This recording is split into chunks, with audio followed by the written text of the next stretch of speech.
Hola, buen día, cuarto año, ¿cómo andan? Vamos ahora con nuestra clase sobre dadaísmo, que es el segundo movimiento de vanguardia que estamos viendo.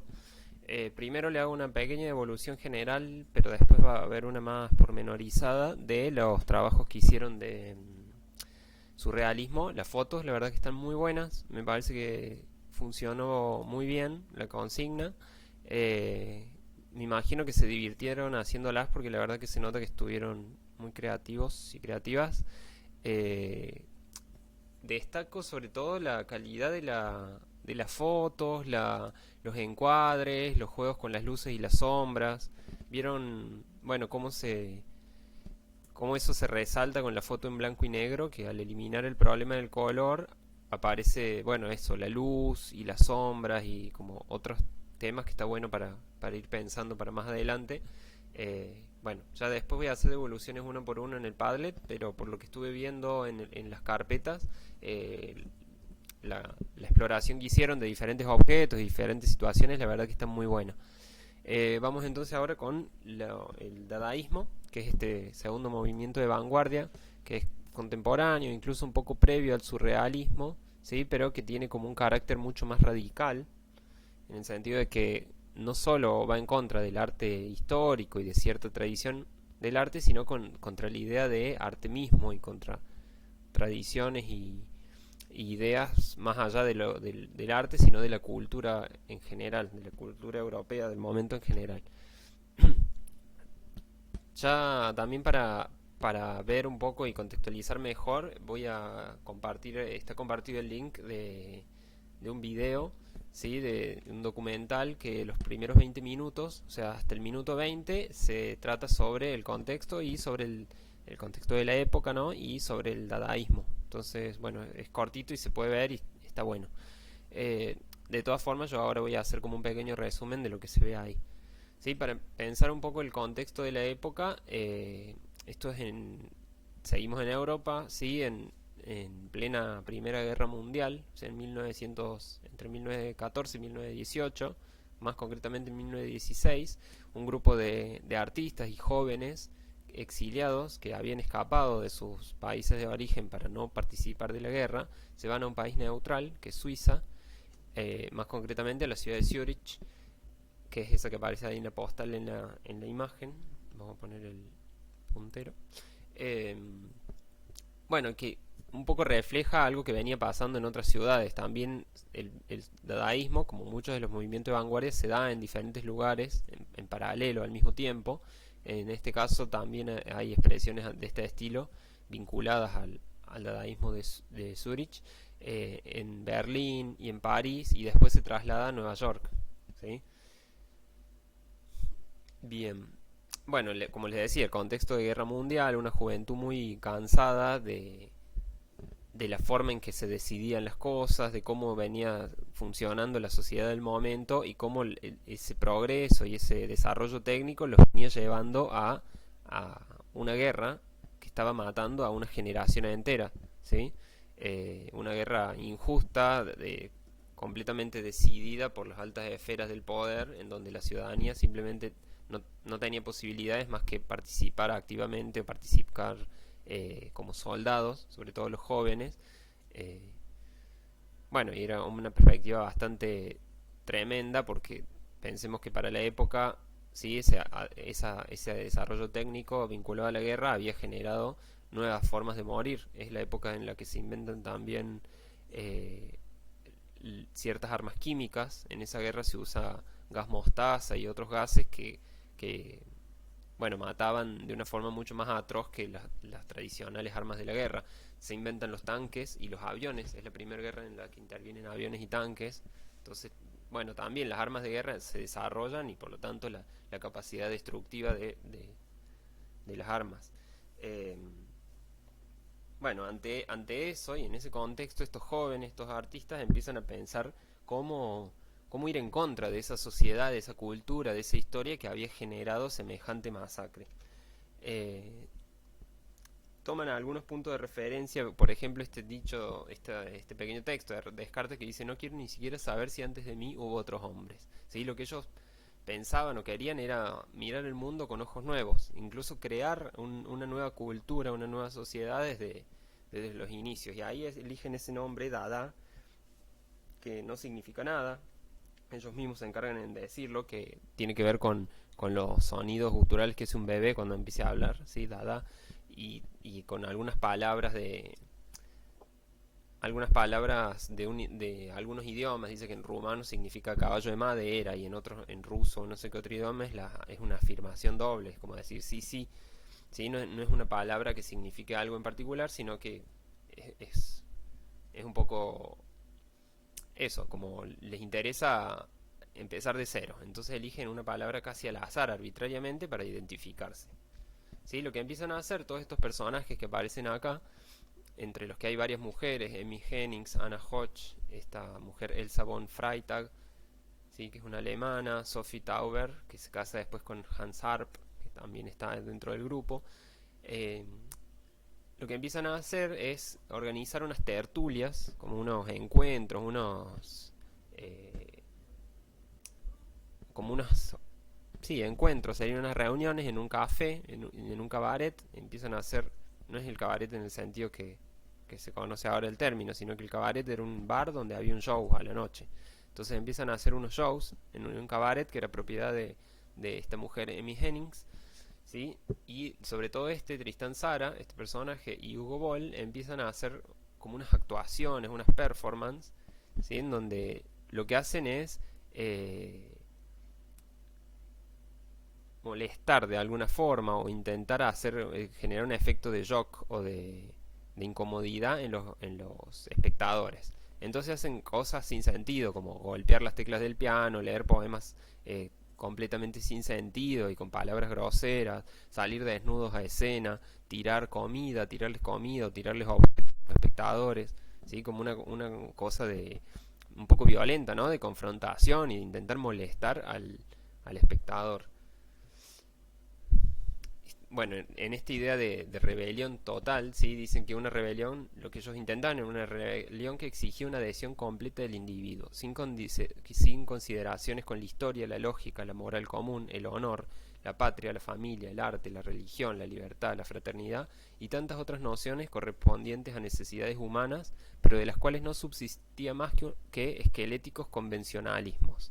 ¿Sí? Al igual que el surrealismo y que otros movimientos como el expresionismo, ya vamos a ver, condenaban la hipocresía de la época. ¿Sí? Pensemos en esa época, eh, ya sería de nuestros bisabuelos, ¿sí? Principio de siglo, un momento en el que todavía son muy fuertes las instituciones como la iglesia, el matrimonio. Tratemos de ubicarnos como en esa época en donde no existía el divorcio, ¿sí? Donde la vida estaba muy, muy atada, muy condicionada por las instituciones como la iglesia, instituciones tradicionales, ¿sí? También eh, bueno, la idea de familia, ¿sí? Y cómo el arte de alguna forma representaba a estas nociones históricas. Cómo se había vuelto también el arte una forma de representar a esta burguesía que, según ellos, estaba completamente alienada, o simplemente buscando más ganancia y generando estos conflictos internacionales como la guerra mundial. Bien. Bueno, incluso lo que hace el dadaísmo en relación, a diferencia de otros movimientos de vanguardia como el expresionismo o el surrealismo, es eso, pelearse incluso con los medios de producción artística. Ellos tratan de dejar la pintura, de dejar la escultura, las formas tradicionales, porque les parece que están también corruptas de alguna forma o vinculadas a esta cosa hipócrita. Y ya vamos a ver en relación a la obra de arte, sí, que no les interesa tanto hacer objetos como hacer una presentación que sea escandalosa y que quede en el momento, ¿no? O sea, un objeto que no puede ser vendido como un cuadro, como una pintura, etcétera. Bueno, dice: el expresionismo todavía creía en el arte, el dadaísmo en cambio rechaza hasta esa noción. Su negación actúa no solo en contra de la sociedad, sino contra todo lo que de alguna manera se relaciona con las tradiciones y costumbres de la sociedad. Eso que les decía antes, ¿sí? Acá podemos ver una exposición dadaísta que rompía totalmente con las convenciones de la época. Nos imaginemos un museo en aquella época, ¿sí? Donde los cuadros estaban en, solos en una habitación, o había dos o tres cuadros en una pared, todos a la misma altura, todo pintado de blanco, ¿sí? También el arte vinculado como a la clase alta, ¿sí? Los museos siempre fueron lugares de mucho lujo, y de repente estos hacían una muestra donde te podías sentar, había un maniquí disfrazado en el techo, carteles, ¿sí? Carteles diciendo barbaridades o malas palabras, cosas sin sentido entre medio de estas pinturas grotescas, collages, ¿sí? Esculturas medios deformes, de materiales de basura, hechas con basura, hechos con materiales baratos. Sí, la obra de arte dadaísta por ahí es difícil de definir porque en realidad no les interesaba eso que les decía, crear objetos, sino que les interesaba el antiarte, o sea, crear situaciones o ellos dicen que el Dada es una actitud, ¿sí? Lo que interesa a Dada es más el gesto que la obra. Una sola cosa importa, que tal gesto sea siempre una provocación contra el llamado buen sentido, contra las reglas y contra la ley. El escándalo es el instrumento preferido por los dadaístas para expresarse. Sí, ese párrafo me parece que es clave para describir un poco qué fue el dadaísmo. ¿Sí? Y también algo que lo caracteriza es que una vez que intenta ser repetido, replicado o llevado a un museo, se lo mata. ¿Sí? Es algo como con mucha vida, pero que no puede ser replicado. Eh, por eso duró muy poco tiempo. Bueno, y ahora leemos unas instrucciones para escribir un poema, ¿sí? De este Tristan Tzara, que era uno de sus creadores, eh, que vemos cómo rompe también con la idea de artista, de inspiración, ¿sí? Miren, dice, toma un periódico, toma unas tijeras. Elige en el periódico un artículo de la longitud que quieras darle al poema. Recorte el artículo. Recorte enseguida y con cuidado cada una de las palabras que forman el artículo y mételas en una bolsa. Agítalas suavemente. Ahora saca las palabras una tras otra. Cópialas meticulosamente, en el orden en que las has ido sacando. El poema está listo, si te parece, dice. Eres ya un escritor absolutamente nuevo y de una sensibilidad arriesgada, aunque incomprendido por los ignorantes. Imaginen lo que puede salir de ese método, ¿no? De escritura. E incluso es más extremo que los métodos surrealistas, en donde no me acuerdo si en la otra presentación les había contado del cadáver exquisito, que era esta técnica de ir escribiendo, cada persona escribe un renglón y después juntan todo en un poema bueno, que tiene como muchas voces y a veces no tiene sentido. Imaginen en el que directamente el que escribe el poema es el azar, ¿sí? El azar en el orden en el que van a salir cada palabra va a generar este texto.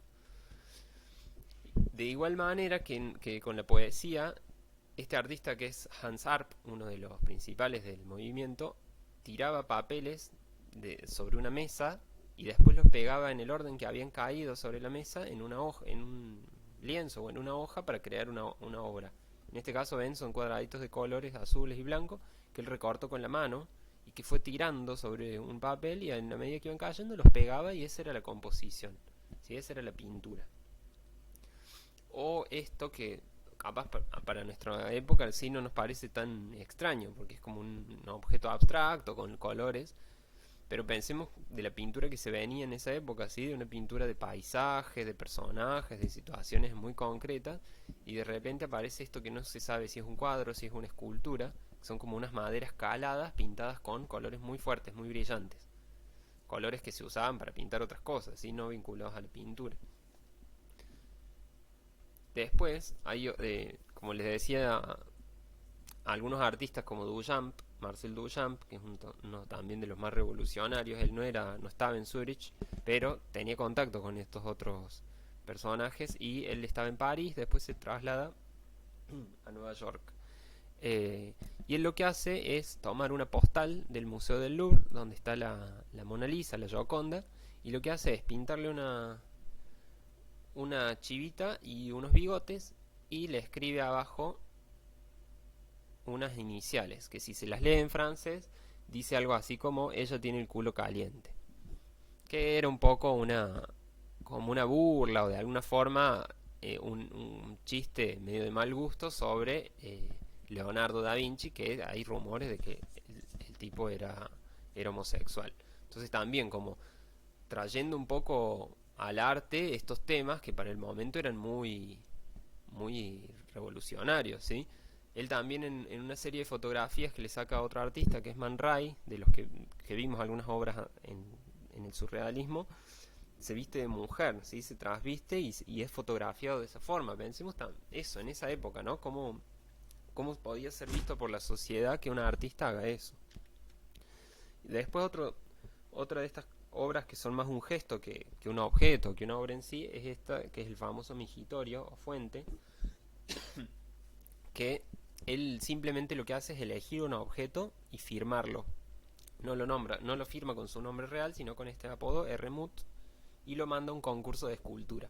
Obviamente, ese objeto no es aceptado en el concurso de escultura y queda como descalificado, pero después, bueno, es muy conocido por ser una de las primeras obras en las que el artista no hizo nada, ¿sí? Hay solo un gesto artístico que es el de elegir un objeto que ya existe.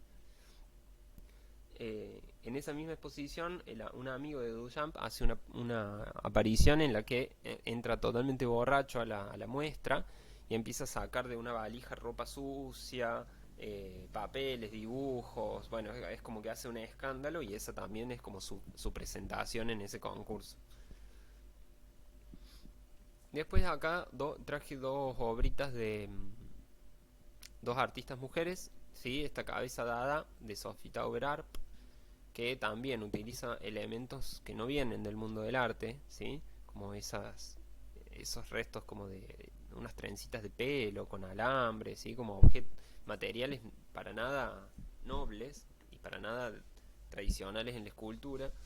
O esta obra que se llama Catedral de Elsa von Freytag, que también es un pedazo de madera, fíjense, un pedazo de madera que, bueno, capaz tiene un poco de forma de torre o de iglesia, pero le pone ese nombre, catedral, y le pone en un pedestal, también como es como una burla prácticamente de la tradicional escultura. Pensemos que la escultura en ese momento ni siquiera había escultura en hierro, la escultura era en madera, o en bronce o en mármol, ¿sí? En materiales caros, nobles. Sí, eso abre la posibilidad de pensar la escultura desde otro lugar, a partir de objetos, a partir de materiales de descarte, basura, materiales industriales. Ahí aparece también, después de esta época, la escultura en hierro, ¿sí? Vinculada más a la industria, técnicas industriales, la soldadura. Y también la escultura hasta ese momento las esculturas eran talladas, ¿sí? Una técnica muy antigua de la talla o la fundición en bronce o en hierro. Y en ese momento lo que empieza a aparecer es la escultura como una construcción. Juntar objetos, que eso lo deben haber hecho el año pasado con Sole, ¿no? Como la construcción. Juntar objetos de diferentes orígenes y construir un objeto nuevo escultórico. Bueno, después también se caracteriza el dadaísmo por trabajar mucho con el collage. Son casi que los inventores del collage, podríamos decir. Sí, que después, bueno, nosotros estamos acostumbrados a usar collage para todo, como una técnica escolar, como vemos publicidades hechas con collage. Sí, ya es una técnica súper, hasta tradicional, como estamos muy acostumbrados, pero en ese momento era algo bastante revolucionario crear una imagen a partir de recortes de fotografías.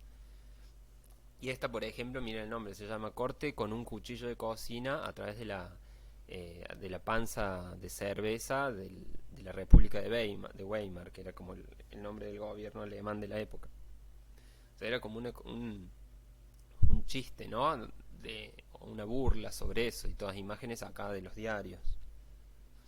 Después algo que el dadaísmo también tiene muy interesante y que para el momento es como que fueron los primeros en hacerlo y hoy ya es algo también muy común, es trabajar a partir de publicar su obra en revistas. ¿Sí? No les interesaban las exposiciones, los museos y ese círculo artístico elitista según ellos y burgués. Entonces lo que hacen es imprimir tiradas de revistas muy baratas, como con técnicas gráficas baratas. Hacen revistas en donde hacen estos especies de collage, dibujos, publican grabados, publican estos poemas que escriben, invitan a otros artistas, también algunos surrealistas participan en estas revistas dadaístas, que tiene pocos números, terminan en el número 7, una cosa así. Eh, Son muy pocas y se dejan de publicar. Pero bueno, tienen esto de la publicación de revistas artísticas. Bien, y eso es todo por hoy.